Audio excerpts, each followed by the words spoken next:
राधे राधे भक्त प्रेमियों।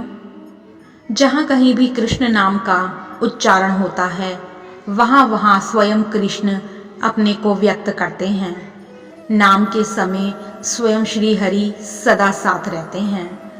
जिसे एक बार भी वह अपना लेते हैं, जिसकी बाँह पकड़ लेते हैं, उसे एक क्षण के लिए भी छोड़ते नहीं।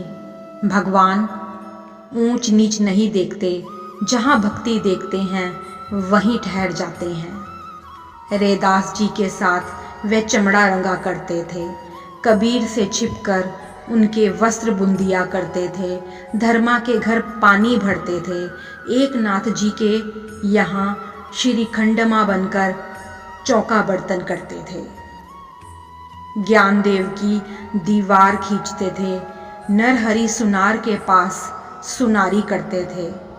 जी हाँ मित्रों, आज मैं एक बहुत सुंदर कथा लेकर आई हूँ जनाबाई जी की। जी हाँ, जनाबाई जी जो महाराष्ट्र के पंढरपुर भगवान विट्ठलनाथ की परम भक्त थी और जिनकी रचनाएं आज भी वहाँ की स्त्रियां गाया करती हैं। जनाबाई के साथ भगवान का इतना प्रेम बढ़ गया कि भगवान समय समय पर उसे दर्शन देने लगे। जनाबाई चक्की पीसते समय भगवान के अभंग गाया करती थी।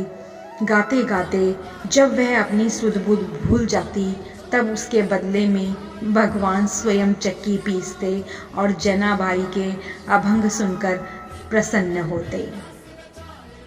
भगवान विट्ठलनाथ के नदी से पानी लेने जाती चक्की के समय वो भी उनके साथ रहते और आटा पीसते।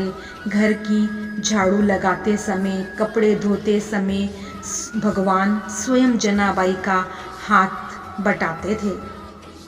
एक दिन भगवान के गले का रत्न पदक आभूषण चोरी हो गया। मंदिर के पुजारियों को जनाबाई पर संदेह हुआ, क्योंकि मंदिर में सबसे ज़्यादा अधिक आना जाना जनाबाई का ही लगा रहता था। जनाबाई ने भगवान की शपथ लेकर पुजारियों को विश्वास दिलाया कि आभूषण मैंने नहीं लिया है, पर किसी ने इन पर विश्वास नहीं किया। लोग उसे सूली पर चढ़ाने के लिए चंद्रभागा नदी के तट पर ले गए। जनाबाई विकल होकर विट्ठल विट्ठल पुकारने लगी। देखते ही देखते सूली पिघलकर पानी हो गई। तब लोगों ने जाना कि भगवान के दरबार में जनाबाई का कितना उच्च स्थान है। यह है भगवान का प्रेमानुबंध। जिस क्षण मनुष्य भगवान का पूर्ण आश्रय ले लेता है, उसी क्षण परमेश्वर उसकी रक्षा का भार अपने ऊपर ले लेते हैं। भगवान का कथन है, अपने भक्तों का एकमात्र आश्रय मैं ही हूँ। इसलिए अपने साधु स्वभाव भक्तों को छोड़कर मैं ना तो अपने आप को चाहता हूँ और ना अपनी अर्धांगिनी विनाश रहित लक्ष्मी को। हाँ, भक्तन को भक्त हमारे भगवान की यह प्रतिज्ञा है। एक बार कबीरदास जी जनाबाई का दर्शन करने पंढरपुर गए। उन्होंने वहाँ देखा कि दो स्त्रियाँ गोबर के उपलों के लिए लड़ रही हैं।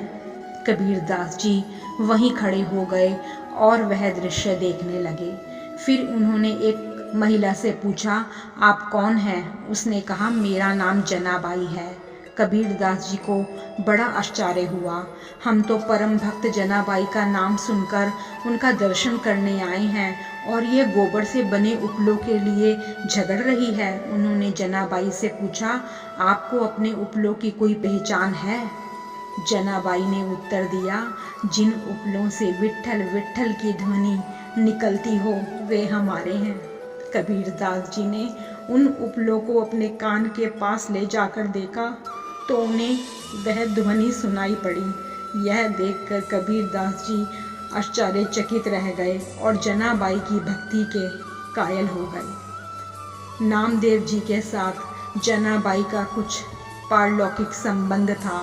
संवत 1407 में नामदेव जी ने समाधि ली। उसी दिन उनके पीछे पीछे कीर्तन करती हुई जनाबाई भी विट्ठल भगवान में विलीन हो गई। राधे राधे। भक्त प्रेमियों, अगर कथा पसंद आए तो लाइक और शेयर जरूर करें और चैनल को सब्सक्राइब करें। राधे राधे।